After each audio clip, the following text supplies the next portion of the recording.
Right before a candle goes out, there's a flare, a moment where the flame brightens, shining stronger than it has in hours, and then fades into darkness.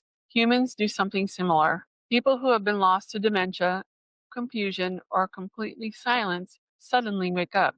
They speak, they recognize, they remember, they say things they couldn't possibly know, and then, just as suddenly, they die. The mysterious burst of clarity has a name: terminal lucidity. Doctors can't predict it, families can't explain it, but the dying in those last moments seem to know exactly what they're doing. Tonight, we enter one of the most powerful, unsettling phenomenon in end-of-life research. Imagine a mother with Alzheimer's who hasn't spoken her children's name in 5 years. She sits quietly, eyes blank, hands folded, mind unreachable.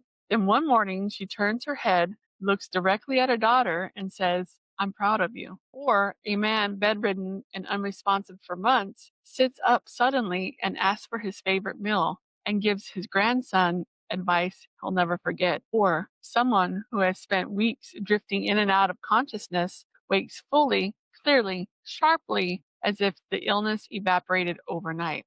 These moments aren't small miracles, they're warnings. The final spark, the last flare of the flame before the darkness. Researchers don't know why it happens, but every family who experiences it remembers it forever. Here are some stories. Last words from unlikely voices. A woman who remembered her son. A woman with advanced dementia had not spoken in over a year. Her mind was gone, a quiet, unreachable place. One afternoon, her son sat by her bed, reading aloud the way he did every visit. She opened her eyes, focused on him, reached out a shaking hand, and said, "Don't worry about me. Your father's here." She had not spoken to him in 12 months. Her husband died decades earlier. She smiled at something behind him, whispered, "I'm going with him now," and died before the nurses could reach the room. Her son said it was the first time in years she sounded like herself. The patient who sang. A 78-year-old man with late-stage dementia spent his final moments silent,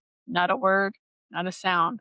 Then one moment, nurses heard singing. They rushed into his room. He was sitting up, eyes bright, singing a hymn he used to perform in church 40 years earlier. His voice was strong, steady, and beautiful. He sang the whole thing from memory. When he finished, he said, "They're here for me, and I wanted them to hear my voice one last time." He died within the hour. The man who solved a family secret. A father who had been nonverbal for months suddenly spoke his daughter's name. Then he asked for her brother. When both children stood beside him, he whispered, "You need to forgive each other." They were stunned. They hadn't spoken years after a bitter disagreement. "How do you know we're fighting?" the daughter asked. He smiled softly. "I've been listening." He gave each of them a final piece of guidance, clear, wise, and heartbreakingly specific.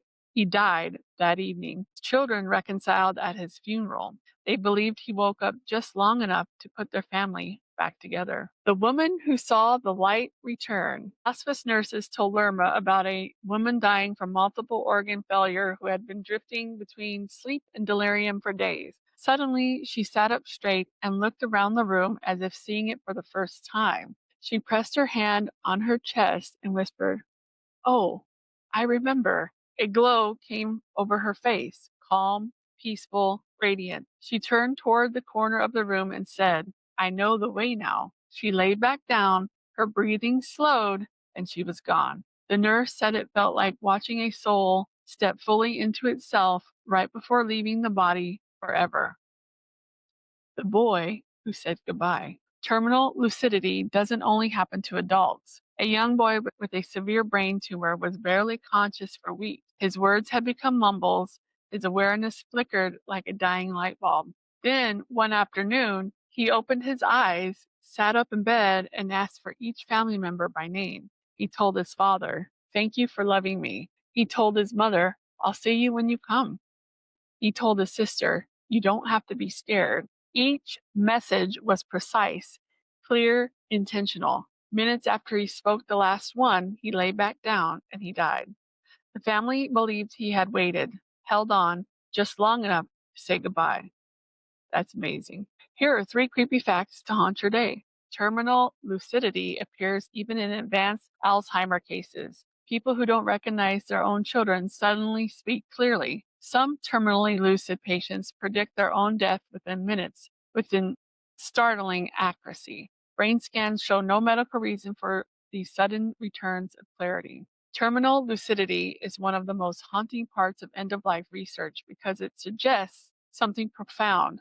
The mind isn't dying with the brain, it's preparing. These final moments don't feel like random neurological sparks, they feel purposeful. People who have been lost to silence come back with clarity. People who haven't recognized loved ones in years suddenly know every face.